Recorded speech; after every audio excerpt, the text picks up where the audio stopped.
जरांगे विरुद्ध फडणवीस असा वाद पेटल्यानंतर एका व्यक्तीनं फडणवीसांविरोधात जातीवाचक शब्द वापरून आक्षेपार्ह विधानं केली।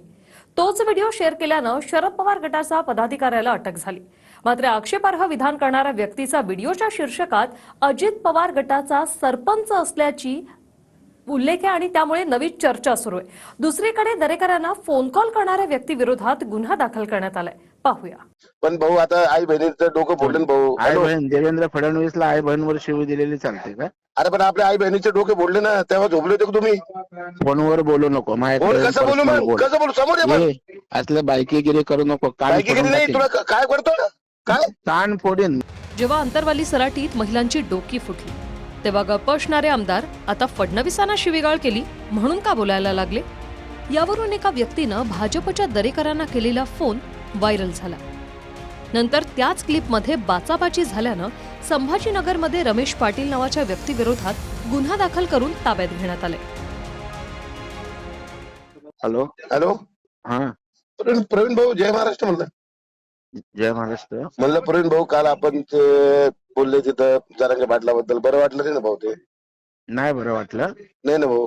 हो। हॅलो, पण भाऊ आता आई बहिणीचं डोकं फोडलं भाऊ। आई बहीण देवेंद्र फडणवीसला आई बहीणवर शिवी दिलेली चालते का? अरे पण आपल्या आई बहिणीचे डोके फोडले ना, तेव्हा झोपले होते का तुम्ही? फोनवर बोलू नको। फोन कसं बोलू मग? कसं बोलू? समोर ये मग। असलं बायकीगिरी करू नको। बायकीगिरी नाही, तुला काय करतो काय? कान फोडीन। माझ्याशी दादागिरी नाही करायची। नीट रे, गद्दल बदलू, मनसे सोडली तू। लोक का चिपड्या चिपड्या हे चिपड्या हे असल्या बायकीगिरी कर इथे तुला फोडतो मी। आज दुसरा मुद्दा जो गाजला तो म्हणजे एका आक्षेपार्ह व्हिडिओचा। एका व्हिडिओत स्वतःला सरपंच म्हणणाऱ्या व्यक्तीनं फडणवीसांवर टीका करताना जातीवाचक शब्द वापरले। तोच व्हिडिओ शरद पवार गटाचा पदाधिकारी योगेश सावंतनं शेअर केल्यानं सावंतांवर गुन्हा दाखल झालाय। मात्र आक्षेपार्ह बोलणारा व्यक्ती नेमका कोण आहे हे अद्याप समजू शकलेलं नाही। व्हायरल व्हिडिओतल्या शीर्षकात संबंधित व्यक्ती हा अजित पवार गटाचा सरपंच असल्याचं लिहिलंय। मात्र सभागृहात भाजपच्या राम कदम यांनी व्हिडिओ शेअर करणाऱ्या व्यक्तीनंच ते विधान केल्याचा दावा करून टाकला।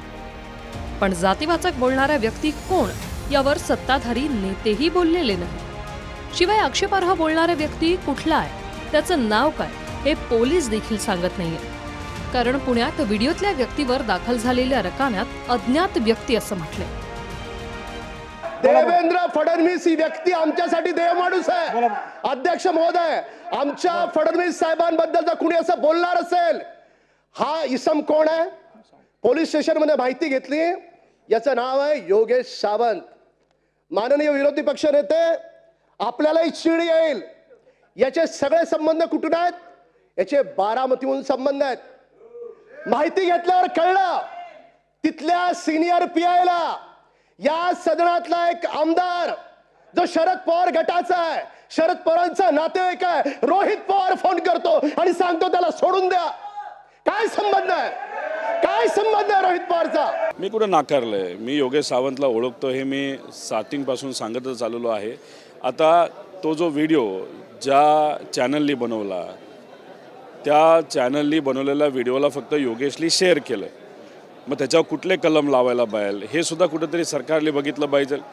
आता तुम्ही ह्याला, एक तर तो व्हिडिओ जो आहे त्याचं समर्थन मी करत नाही, पण विषय एवढाच आहे की एखाद्या साध्या कार्यकर्त्यांनी व्हिडिओ जर शेअर केला त्याच्यावर तुम्ही मोठे मोठे कलम लावता आणि दुसऱ्या बाजूला मोठे मोठे गुंड हे नेत्यांना भेटायला येतात, त्यांचे फोटो व्हायरल केले जातात। मग एका बाजूला मर्डर केलेला गुन्हेगार जो आहे, नाही तर गुंड, त्याला सहज तुम्ही सोडून द्यायचं आणि हे साधे कार्यकर्ते फक्त शेअर केले म्हणून त्यांच्यावर तुम्ही कारवाई करता, हा कुठे ना कुठेतरी भेदभाव तर आहेच ना। 2 दिवसांपूर्वी प्रवीण दरेकरांनी सभागृहात फडणवीसांवर जरांगे पाटलांनी केलेल्या टीकेवरून आरोप करत जरांगेंच्या अटकेची मागणी केली होती। शिवाय दरेकरांनी ज्या संगीता वानखेडे नावाच्या महिलेच्या विधानाचा दाखला देत आरोप केले, त्याच महिलेवर अनेक गुन्हे दाखल आहेत। याखेरीज त्याच महिलेने एका सत्तारूढ आमदारावर दाखल केलेल्या तक्रारीबद्दलही सरकारने स्पष्टीकरण द्यावं असं विरोधक म्हणतात। दरम्यान आम्ही 3 महिन्यांपूर्वी अंतरवाली सराटी आणि बीडच्या जाळपोळी मागे कोण आहे याच्या चौकशीची मागणी करत होतो।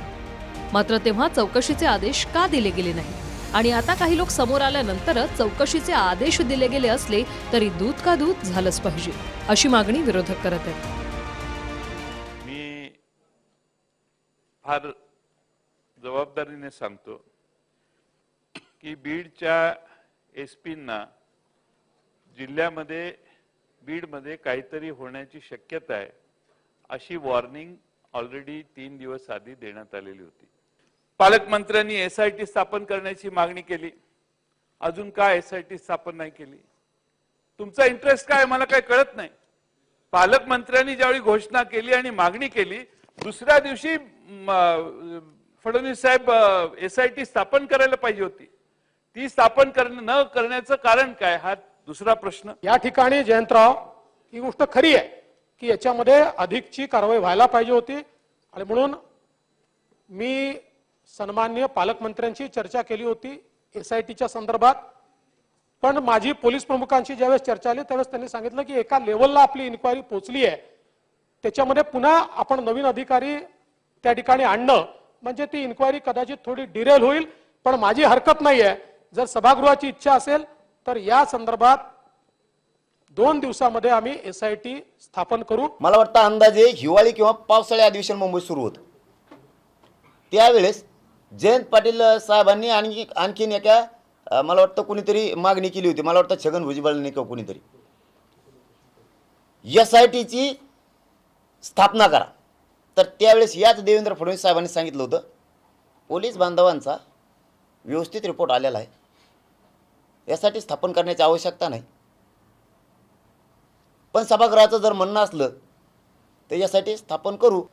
आणि आता एकाएकी मी 10% स्वीकारीना, तू केसेस करायला लागला, सगळे स्वारीची अंमलबजावणी करीना म्हणून मी फळाफळा बोललो, एक शेतकऱ्याचा पोरग आहे बोललो, तर एका मिनिटात तो यासाठी स्थापन केली. Bureau report, TV9 Marathi.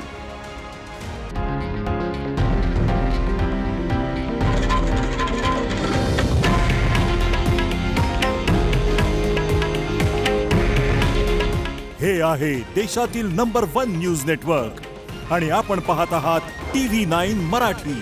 काळजी तुमची, हित महाराष्ट्राचं.